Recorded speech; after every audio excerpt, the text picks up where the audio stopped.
Welcome, and thank you for joining us today for Home Healthcare Charting a Compliant course. My name is Rachel Yanchus, and I'm a Vertical Marketing Specialist at Viventium. We're excited to have our Senior Manager of Research and Development, Yonina Scheinweather, and our Senior Director of Product Management, Zisha Glauber, this afternoon as we learn how to chart a compliant course within the home healthcare industry. Yonina is a CPA with 26 years of HCM experience, and Zisha has been with the company for 7 years in roles ranging from implementation to product management. Before I hand this over to Yonina, I want you to know that we value your feedback from this compliance session, and we look forward to sharing with you more insights that will help you grow your business successfully. If you have any questions throughout this session, Yonina or Zisha will be able to answer them at the end of the hour. For more information on our unique offerings for your industry, check out www.viventium.com/industries-home-health. Yonina, we're looking forward to this session, and I'll hand it over to you to get started. Thank you so much, Rachel, for your introduction, and welcome everyone to today's webinar, Home Healthcare Agencies Charting a Compliant Course. Now, actually, I'm really excited about today's webinar because when I talk about things like ACA or other types of compliance issues, I know that Viventium has an important service to offer, and that's an important contribution to clients and managing your workforce. When it comes to the HHA industry, it's not just that Viventium has a special offering, it's that Viventium has a unique offering. Viventium's byline, I guess you've heard by now, is in it with you. And when it comes to HHA, this is true, I think, more than in any other industry, because you guys in HHA, together with us, are dealing with so many nuances, so many things that go on between the minimum wages and the wage parities and the spread of hours and the retro overtime and all the stuff we're going to talk about. And Viventium is there with a unique solution, and that's why I'm excited, because I'm going to be able to show you the real value that Viventium can offer to meet the complex compliance issues of your industry. Now, before I get started, just a couple administrative points. Any of you who've ever done a webinar with me before know that I love to answer questions as I go along. So please, as much as possible, use your question toolbar to type in a question. I do keep my eye on the question toolbar as I'm presenting, and I will try to work in the question. And I always say, you know, if I'm saying something that you have a question about, then probably other people have the question as well. And it's important for you to ask that and, you know, help yourself and help others as well. Secondly, today's webinar is being recorded, so those of you who have missed any of it or would like to share it with anyone else on your teams, will find it posted on our Viventium website under our webinar section. And third, on your handouts, you have all of the slides of today's webinar in PDF format, so if you miss anything, you can always refer back to it, as well as a special bonus, which is a pamphlet that you can use to explain multi-rate overtime to your employees, but I'm jumping ahead of myself. That's something we're going to talk about. The first thing we're going to focus on, again, is why is it so important to have an HCM partner who is in it with you. In an industry like HHA, where you are a reimbursed industry, meaning a great deal of your funding comes from the government reimbursements that you're receiving from CMS and perhaps other agencies as well, when there is so much reimbursement, of course, we know there's also going to be so much regulation. And the amount of regulation that everyone on the call today has to deal with compared to other industries is way out of proportion. You know that. I don't have to tell you that. What we're going to be exploring today is some of the nuances of those regulations, of what you have to deal with, and how you may be doing it correctly, how you may need additional input to be doing it correctly and in compliance, as well as what Viventium can provide to help you meet your regulatory obligations. And we're going to be focusing on 5 points. The first one is the analytics and insight that Viventium provides to your industry. The second is, of course, the biggie, wage parity in all of its beauty and nuances. The third is an area that I'm not even sure that every HHA in the state is aware of. The truth is it applies not only to HHAs, but the spread of hours rule, and unique New York rule, has a big impact on our industry, on HHA industry, home healthcare, and then we're going to look at three different flavors of overtime: vanilla, chocolate, and strawberry. We're going to look at retroactive overtime, which is something that's a reality for home health aides that report hours late, automatic overtime, and multi-rate overtime, which is, I think, the biggest compliance trap for the home health care agency. And you'll see why I say that. And I'd be curious to know how many on this call today are really doing their multi-rate overtime correctly, which is something that we're going to explore in detail. And the last is how Viventium integrates with your benefit administrators for transmitting benefit liabilities and how that can be set up properly. I'm going to be keeping you on your toes during this webinar because I'm going to be asking you to participate in a few polls as we go along. The polls provide me with valuable feedback in terms of how to structure the webinar, and it will also give you a way to gauge yourselves and the level of compliance that your company may be experiencing at this time.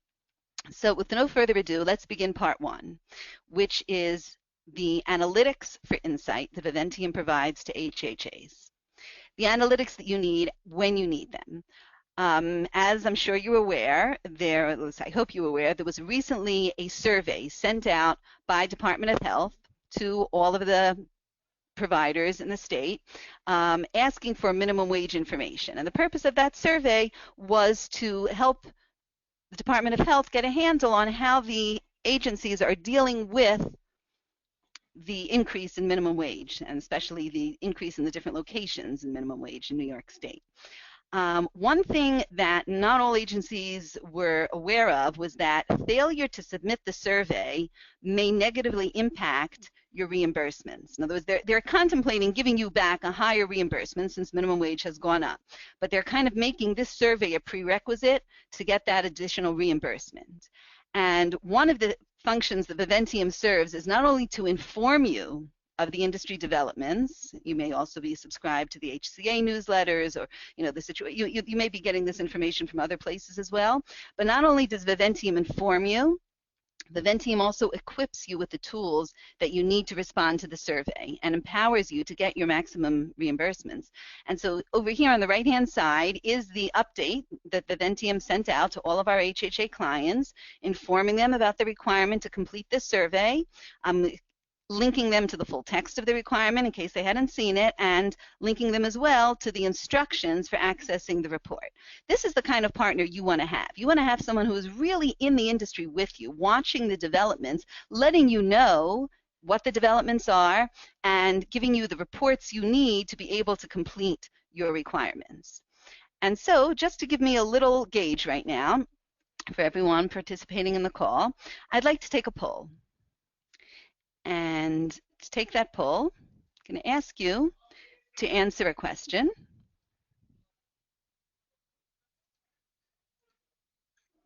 And I'll share the results with all of you. And so our first poll is, which of these options best describes, and you can feel free to answer, the poll has been launched, which best describes your experience with this DOH survey that I'm talking about? Did you have easy access to the data you needed? Was it difficult to compile the data, but you stuck in there and you did it? Was it so difficult to comply that you just gave up and couldn't even do it, especially when it came to those cost percentages, what percentage is taxes and PTO and all that? Or were you perhaps not even aware of the requirement, and this was a deadline that passed on March 3rd? So we're starting to get some answers, and I'm going to share the results with you in a moment. We have about 33% participation. Like I said, these are very hands-on webinars, so don't just sit back. Click on one of them. Let us know what your experience was. It's going to be helpful for everyone, and this is anonymous, obviously. No one sees who's saying what. But we're going to wait another, we have about 50% of people now who have answered the question, 50% of our participants today. We're going to wait another 10 seconds to give any latecomers a chance to weigh in on this. And then we're going to close the poll.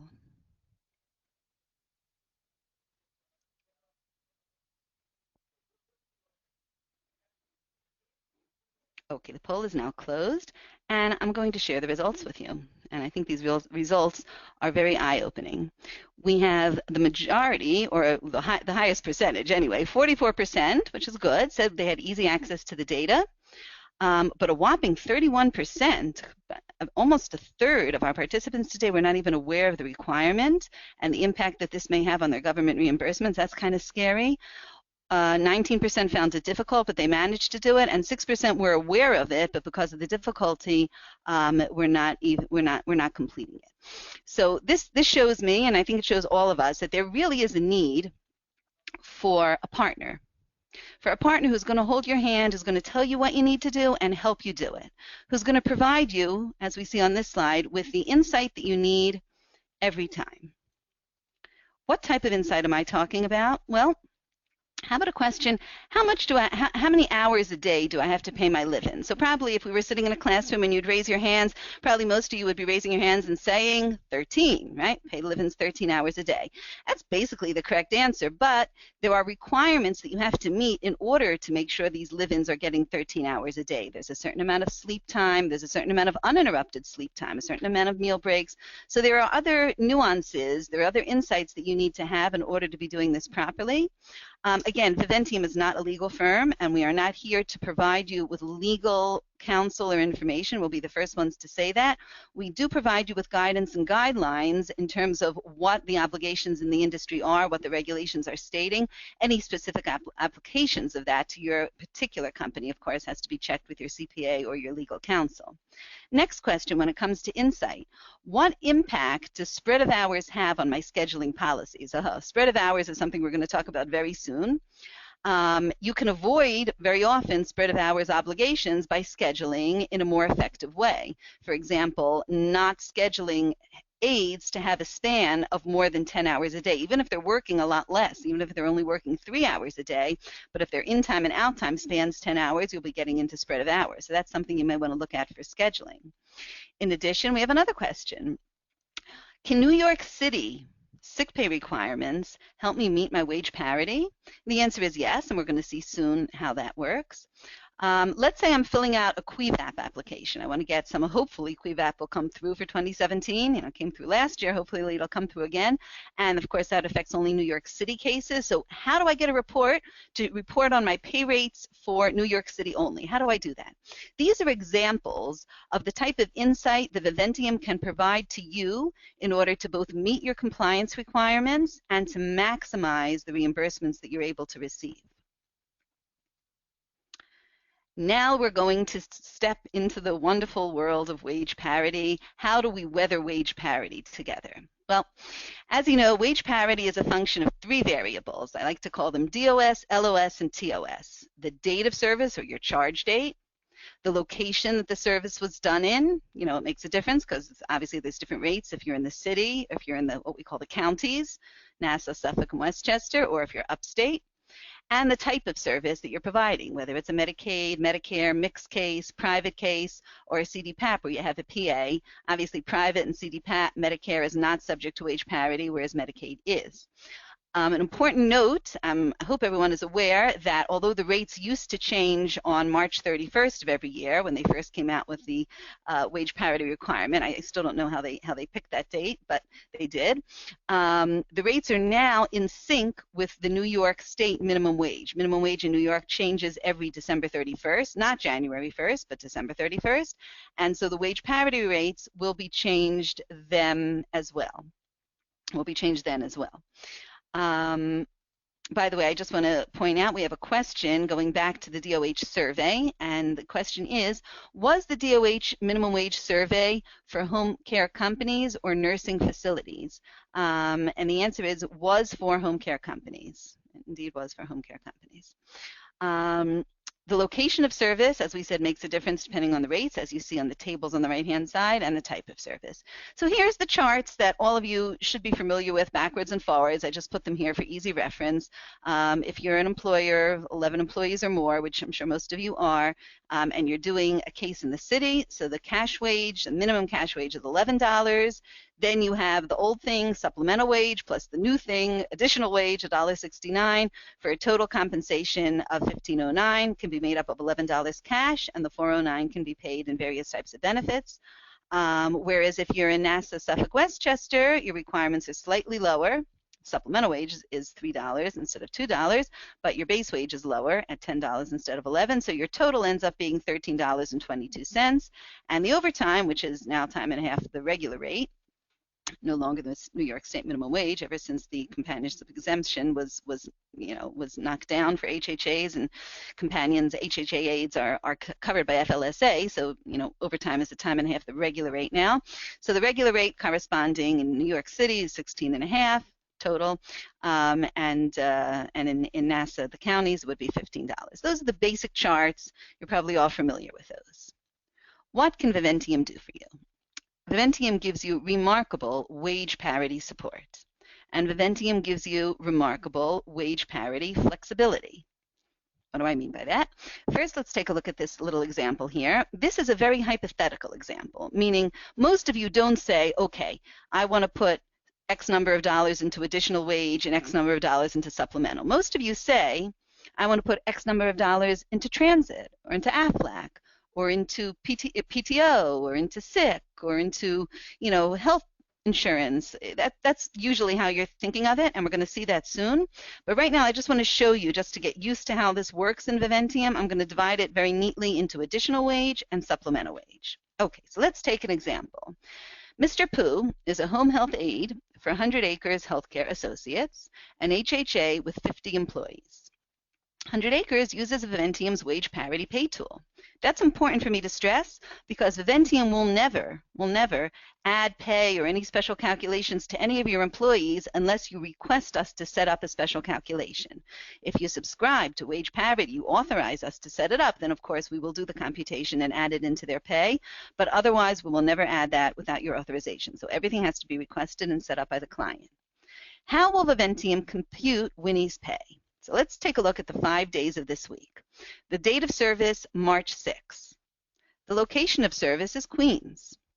The type of service is a Medicaid case, and the cash rate paid is $11 an hour. How much additional wage liability per hour will Viventium report? That's right, the $1.69, the full amount for New York City of additional. And the supplemental wage per hour? Viventium will report $2.40. When I say report, either if you want us to put it in cash, we will do that. If you wanted us to report it to a benefit company, we'll talk about that. We will transmit it to them. If you want us to just give you a report to let you know, whatever you want, we're flexible there. The next date of service, Winnie the Pooh goes to Brooklyn, March 7th, and he works on a Medicare case at $11 an hour. How much additional wage liability will Viventium report? 0, because this is a Medicare case, not Medicaid type of service. How much supplemental? 0 as well, because this is not a case that is covered by wage parity. Next day, Winnie visits Lawrence, so now we're in NASA, and he works on a Medicaid case, gets paid a cash rate of $10 an hour, and so the additional wage liability that Viventium is going to report is going to be exactly 0. Because we're in Lawrence, we're not in the city. In Nassau County, there's no additional wage. However, the supplemental wage liability that Viventium will report will be the full $3.22. And now we come back to the city. On March 9th, we're in Manhattan, Medicaid case, and you're paying him now above the minimum cash. You're paying him at $12 on this case. Which one will the cash come out of? Well, the answer is you can choose. You can set it however you want. In this case, we're assuming that it's going to come out of additional wage first, so that your wage is only going to be 69 cents. And your supplemental wage liability is still going to be the full $2.40. In other words, the extra $1 that he was paid over the $11, the Viventium will automatically, you don't have to do any calculation, no Excel sheet, no anything like that. The Viventium will automatically reduce the additional wage liability and report only 69 cents, unless you tell us that any excess cash should come out of supplemental first, however you set it up. And the last day of the week, he goes out to Westchester and Yonkers, and he works on a Medicaid case at $13. And of course, there's 0 additional wage because we're not in the city. And the extra $3, because the rate here is $10, because it's Yonkers, it's Westchester. So the extra $3 in cash offsets the $3.22 supplemental wage. The Viventium will report only 22 cents automatically with no effort on your part. Now let's bring that down to a more hands-on A minute ago, we were talking about additional, supplemental. That's kind of, hypothetical, theoretical. Let's talk about something real. Let's talk about Viventium's remarkable wage parity flexibility. I don't know how many of you do this, but quite a number of our clients do offer their employees the freedom to choose their mix of benefits. Meaning, let's say a client says, I want to get my 409 or my 322, I want to get it as transit plus health. Or maybe I want to get it as transit plus PTO.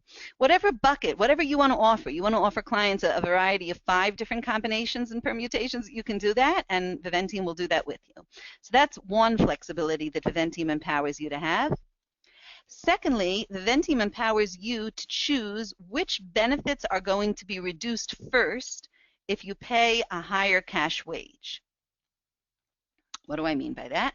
Let's take an example. Let's say you pay per hour $1 for transit, $2.50 for health insurance, and 59 cents you accrue for paid time off.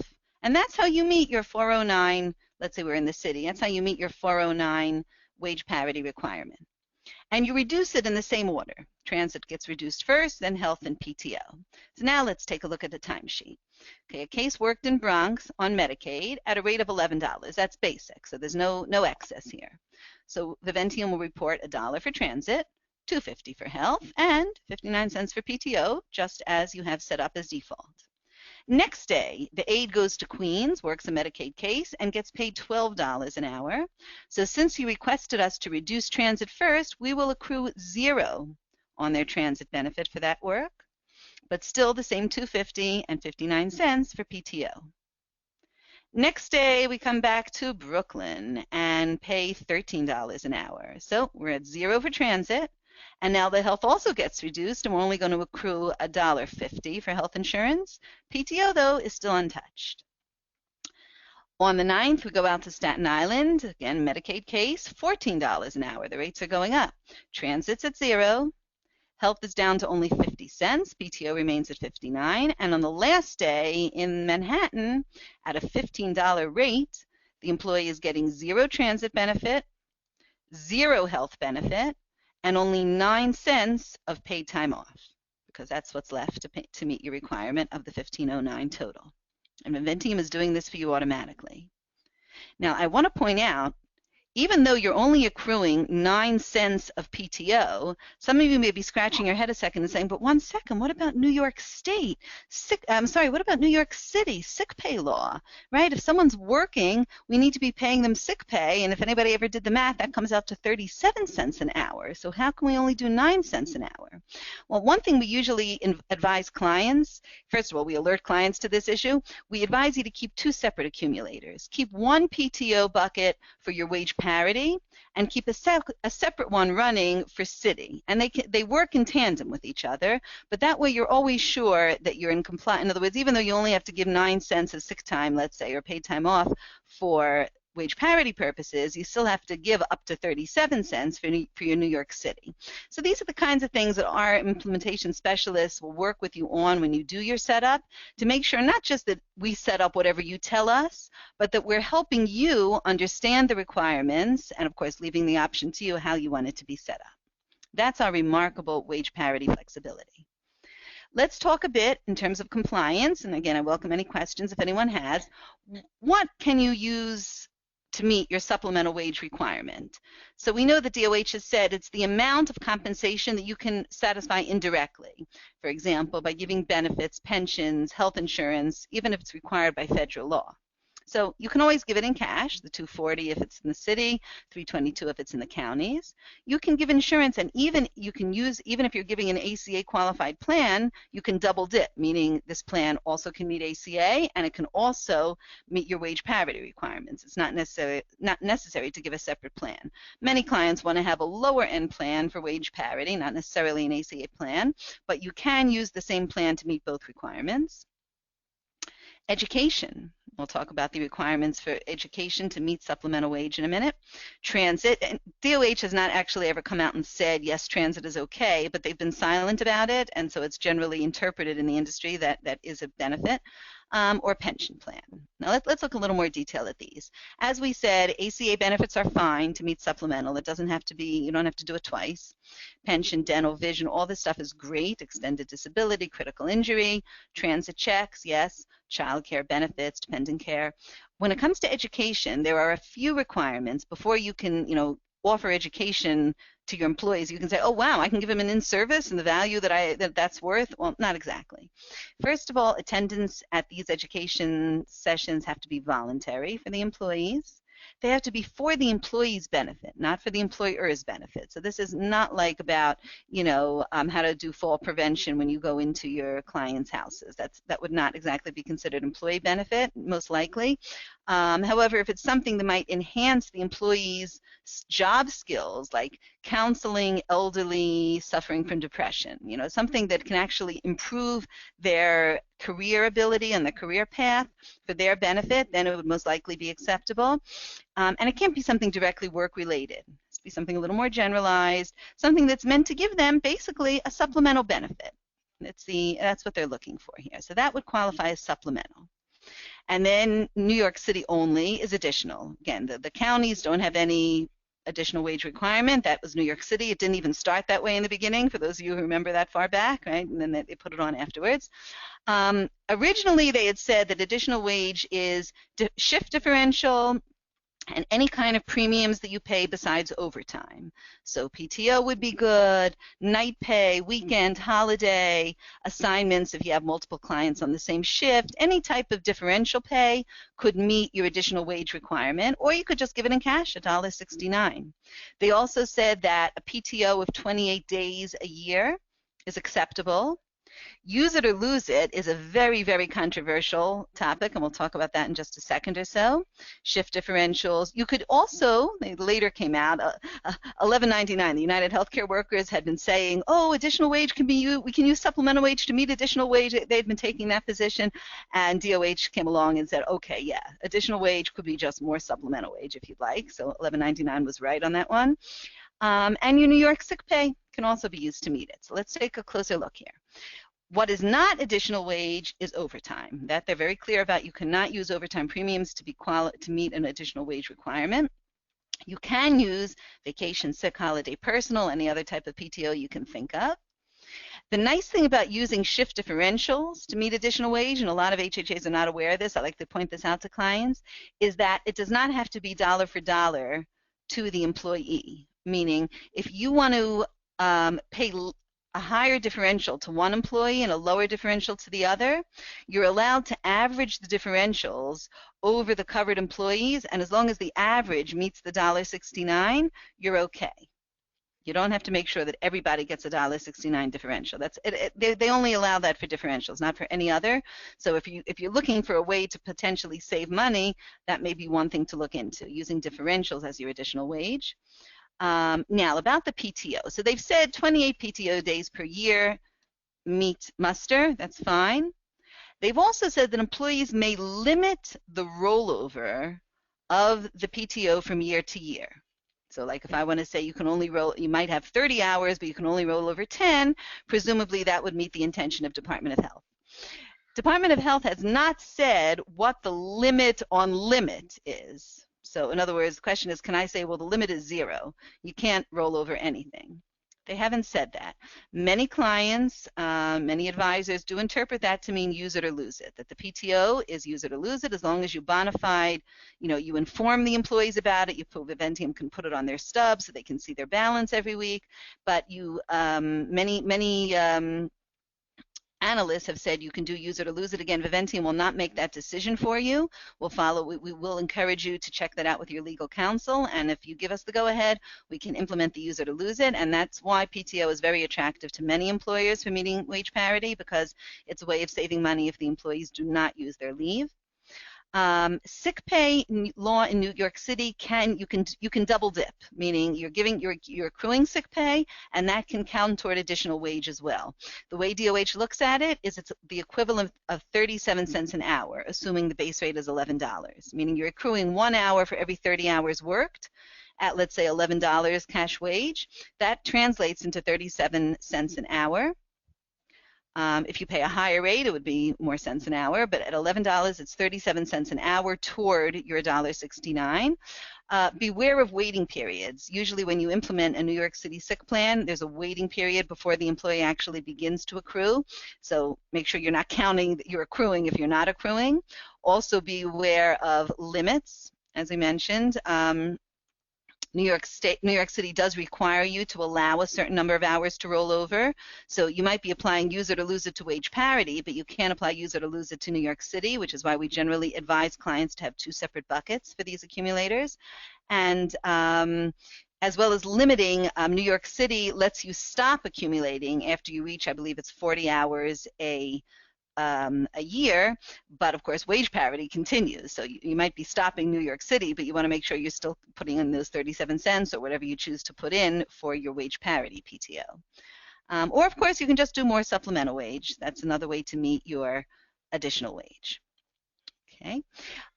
This interesting slide here, DOH has given you an option that if you have a package that's as good or better than this one, they're giving you examples here, then you will be considered meeting your entire additional wage requirement. If you offer these holidays, this amount of premium pay, this rate for live-in work, weekend work, etc., if you meet this, then you don't have to do anything more for your additional wage. You've met the New York City additional wage requirements. That's just an interesting little guide to have. That can be found on the MRT website as well, where you have all the good wage parity information. So far, I don't see any questions, so either I'm being extremely clear or everybody knows all of this already, but I do want to encourage you. I do like to answer questions, so please feel free to use your question toolbar if you do have anything you'd like me to clarify. And now we move into the spread of hours requirement. Again, this is probably one of the best kept secrets until a Labor Department auditor walks in and says, okay, let me check your spread of hour calculations. And you're like, spread of what? You know, I thought it was spreading PBJ applied to nursing facilities. You know, no, spread of hours. Okay. How does spread of hours work? Let's look at an example. Really, spread of hours is something that we do on a weekly basis, but I'm going to look at it with you day to day because it's easier to understand this way. Alexander Graham works 2 daily shifts and an hourly rate of $10 an hour for Bill's agency, which is an HHA in upstate New York. I'm purposely putting in upstate New York for a reason, which I'll explain afterwards, but let's first do a simple example. He works for an agency in upstate. From 8 to 12 noon, he cares for Samuel Morse in Ellenville, and from 6 p.m. to 10 p.m., he cares for Tom Edison in Goshen, New York. Now, Bill's, and I keep always saying this, you have to ask Viventium to set this up. Viventium will never add pay to your employees unless you request a calculation. Bill's asks Viventium to set up spread of hours calculations. What will Alex get paid for this day? Let's take a look at how this works. How many hours did he work? 8 hours. He worked from 8 till 12 and then from 6 to 10. 4 plus 4 is 8. He worked 8 hours. What's his rate? $10 an hour. You'll say, well, his gross is $80, right? Isn't that his gross? To do spread of hours, we need to take that and we need to compare it to the following calculation. The number of hours actually worked paid at the applicable minimum wage, which we're in upstate New York, so that is $9.70. And whatever it gives us, here it gives us $77.60. Plus, add to that an additional spread hour. This is New York state law. An additional spread hour also at minimum wage, $9.70, for a total of $87.30. Compare that to what he actually got, $80, and Bill's is not in compliance unless they pay him that extra $7.30. This has nothing to do with overtime. If he'd only worked 6 hours, only worked 2 hours, it wouldn't matter. But if the spread between his start time, which here was 8 a.m., and his finish time for the day, which was 10 p.m., is more than 10 hours, you must pay him spread of hours. So Viventium will show his regular pay of 80, spread of hours pay is $7.30, and a total gross on the check will be $87.30. Let's say that again. If the spread between an employee's in time for the day and his out time for the day is more than 10 hours in New York State, then you must pay him at least the hours he worked at minimum wage plus 1 more hour at minimum wage. Now that's the way the law is stated. It's been interpreted, and most of our clients are following this, to mean for the week, he has to have gotten all the hours that he worked for the week at minimum wage, plus 1 more hour for every day that the spread was 10. So you look at what he actually got for the week, even including, other overtime premium or shift differentials, add in all that stuff. And if it's more than the spread calculation, you're okay. If it's less than the spread calculation, then for every day that he worked a spread of more than 10 hours, even if he didn't work 10 hours, I keep stressing that, even if he didn't work 10 hours, but if the spread was more than 10 hours, then for every day you have to pay him an additional hour at minimum wage.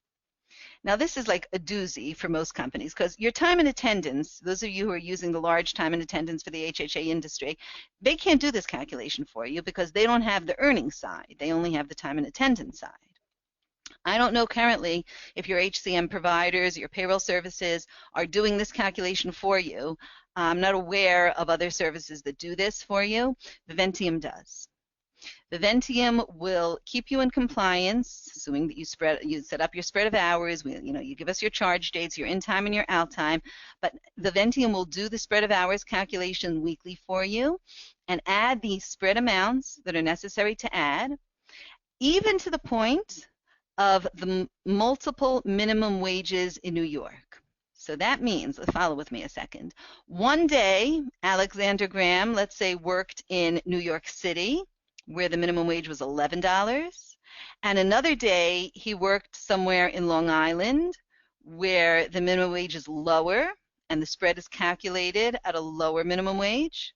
It's calculated at $10.50, whatever the minimum wage is, or he's upstate and it's calculated at $9.70. It doesn't matter, wherever the location of service is, Viventium will automatically use the minimum wage for the location that the work was done in and calculate the spread accordingly and see if you have any additional obligation to pay your employee. This is unique to New York State, where you have both this law and also the different minimum wages in different locations, and this is supported by Viventium, and your implementation specialist can work with you to set up this calculation.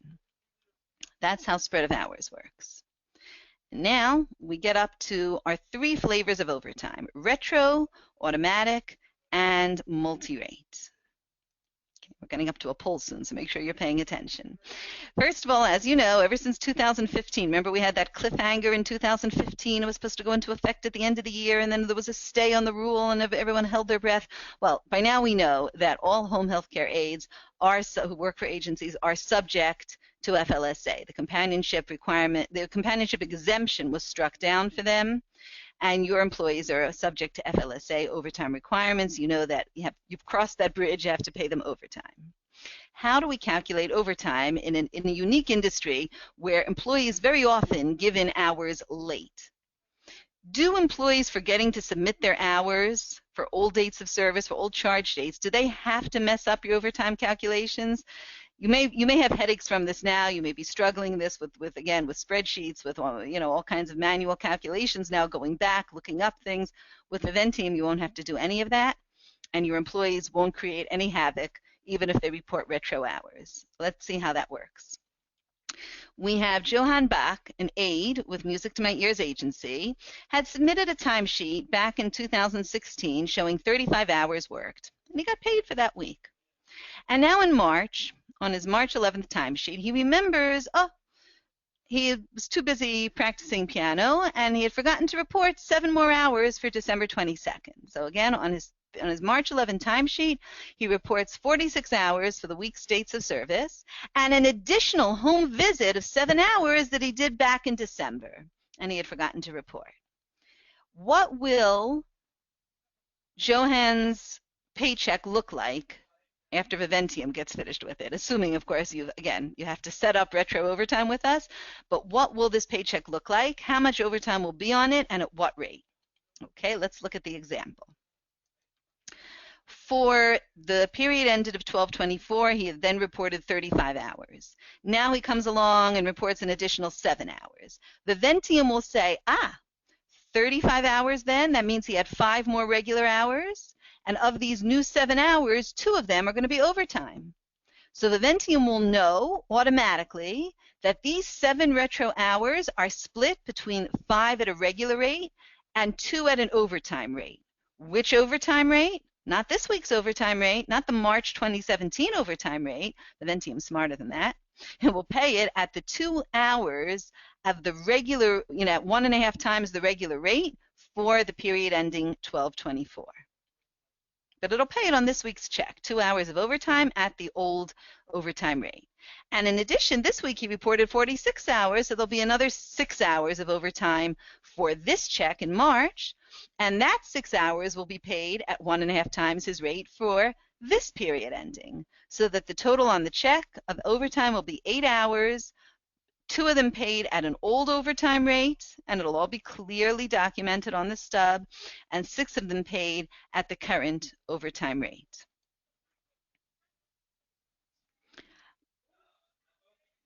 That is how retro overtime works. And we have a couple questions about spread of hours, so I just want to pause here and go back a moment. We have a question. Does the spread of hours wage apply to New York City home care agencies? And the answer is yes, because if an employer is located in New York State, even if it's New York City, but especially if it's in New York City, it's in New York State, and this would apply as well. Let's go on now back to overtime. And we saw now how retro overtime works. What's auto overtime? That's the next flavor, automatic overtime. Many of your time and attendance packages only give you daily hours, which means by the time the end of the week rolls around, you don't know what's overtime and what's not. You rely on your payroll service to do that. Or they might export weekly hours, but they're only going to give you a total. Viventium will allocate your hours between regular and overtime based on the state wage and hour laws, which in this case would be in excess of 40. And we will also calculate premium time, double time on the employee level following whatever rule you have. So let's see how this works. Nelson Baker is a home health care worker in New York. Your TNA software exports 45 hours for him this week. Viventium will, you don't have to code it, you don't have to tell us 40 and 5. Viventium will automatically split it into 40 regular and 5 OT. Another example. Ms. Davis is paid double time for hours in excess of 45. So it means she has to get overtime between 40 and 45, and above 45, you've made a rule that she's going to get double time. That's not a legal requirement, but it's your rule. If your TNA software exports 47 hours for her this week, you don't have to tell us anything. Viventium will automatically pay 40 at the regular rate, 5 at her OT rate, and 2 at her double time rate. Again, these are rules that you can set up. And now we're getting to the third flavor. We did retro overtime, automatic overtime, and now we're getting to the fun one, multi-rate overtime. This is, I think, the biggest compliance trap for home healthcare agencies, really for any company that pays multiple rates, but just in home healthcare it's so prevalent that it's especially relevant. There are 2 laws that you have to look at when we think about multi-rate. The first is FLSA, and that is overtime has to be paid at 1.5 times the regular rate at which the employee is actually employed. We're going to see what that means in a minute.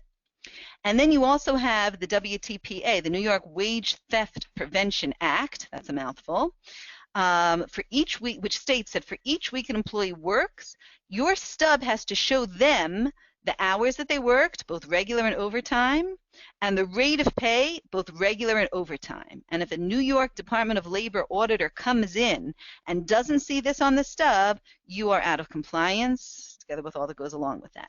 Penalties are stiff.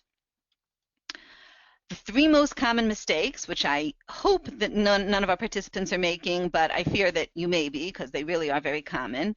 Well, the first one is calculating overtime at time and a half at the rate on the day that they did the overtime. I hope nobody's doing that. In other words, if they worked a lower rate one day than another and they worked overtime that day, we don't want to use the rate that on the day they worked. I'm going to show you an example in a second. I don't like to talk theoretical. We're going to look at numbers.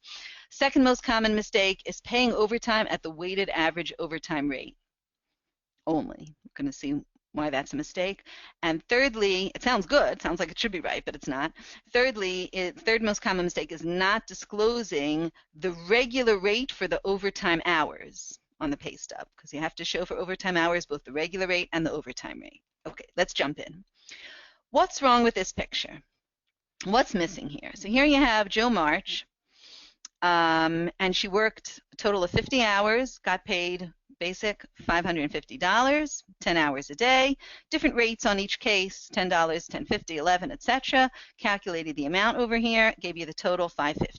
What's missing from this picture? So I hope you're all raising your hands, nodding your heads, and saying, well, of course, overtime is missing, right? She worked 50 hours. Where's the overtime? We coded the last 10 hours as overtime, but we don't see any special overtime premium. That's what's missing. We have to pay her overtime. Okay, where's the overtime? Well, common mistake number one is, let's go back to the spreadsheet.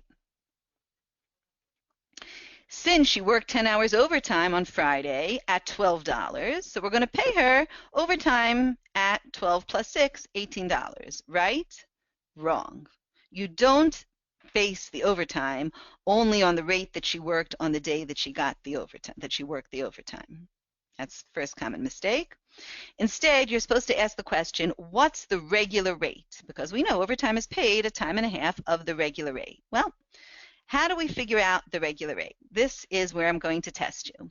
We're going to go back and look at that spreadsheet one more time, let you see the data, and then I'd like you to all answer a poll and tell me what is the regular rate. So here we are. Here's your data. Take a good look at it. You have 5 days, each one paid at a different rate. How do we know what is the regular rate? Okay, and here are your choices. $10, $10.50, $11, $11.50, $12. Okay, we're getting a lot of participation on this one.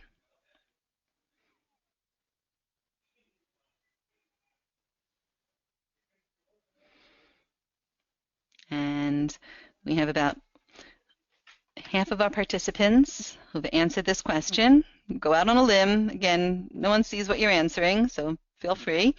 We're going to wait another 5 seconds in the interest of time, and then close the poll if anybody wants to call in an answer. Okay. Closing the poll and taking a look at the results. So nobody thought it was $11.50 or $12. Most of you said $11, and about an equal amount have said either $10 or $10.50. Let's go back and take a look at the spreadsheet. So the majority of you have said that it's $11 as the regular rate that we're going to be basing our overtime on. Okay, let's see. The correct answer, yes, is $11. How do I know that? Because I take the total pay for the week, $550, divided by the total hours worked, $50, and that equals the regular rate, and there it is, $11. So congratulations to the 67% of our participants who answered $11. And then I take that $11 times time and a half. My overtime rate should be $16.50. Okay, in other words, the weighted average rate, the regular rate is called also the weighted average rate, is $11. I take that regular rate, I multiply it by 1.5 to get $16.50.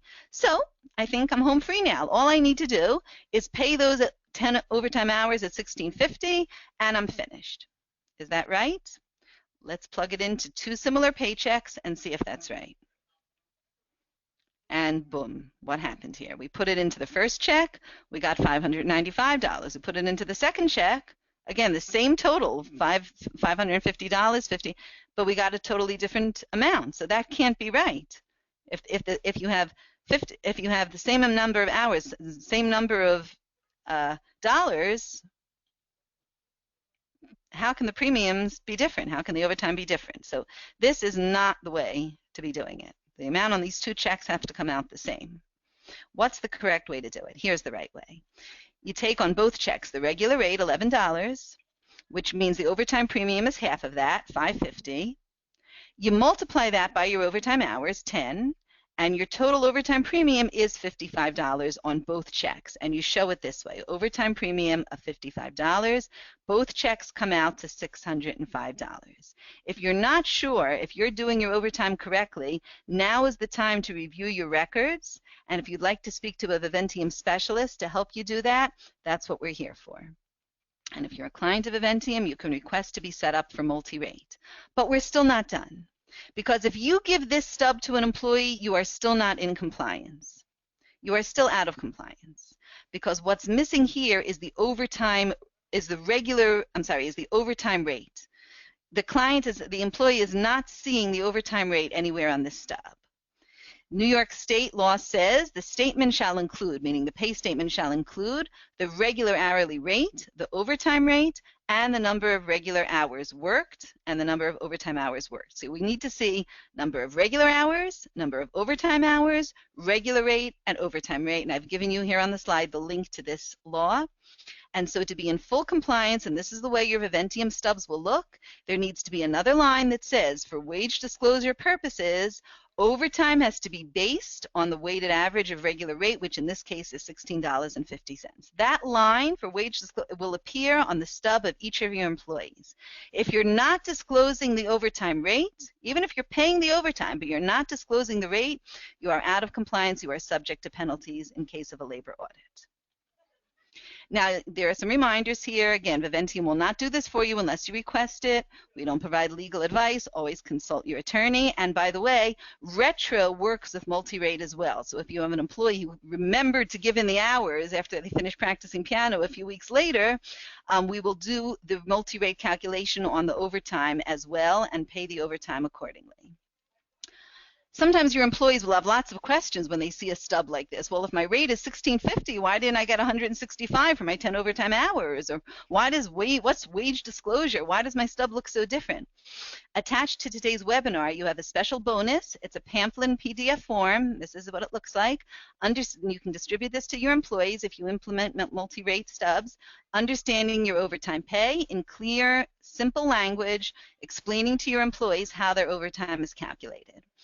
I'm going to skip over the questions right now in favor of Zisha's presentation to give him some time to show you hands-on what Viventium looks like.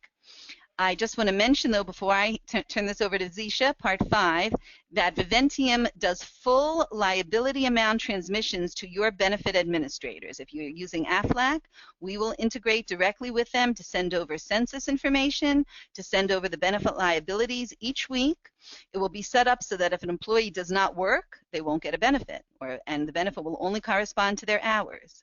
We also provide you license and training tracking in our HR screens if you want to keep track of your employees' most recent training for, antisepsis infection or, CPR training, any licensing, of course. We're tracking that, although some of you may be using your HHA software to do that, but Viventium provides that as well. And as we mentioned at the beginning, banded reports, such as the DOH wage survey, when you need to have how many employees are paid between this band of rate or that band of rate. It was interesting, on that DOH survey, some of our clients had even misunderstood the DOH requirements, and we were able to explain it to them so that they could comply properly.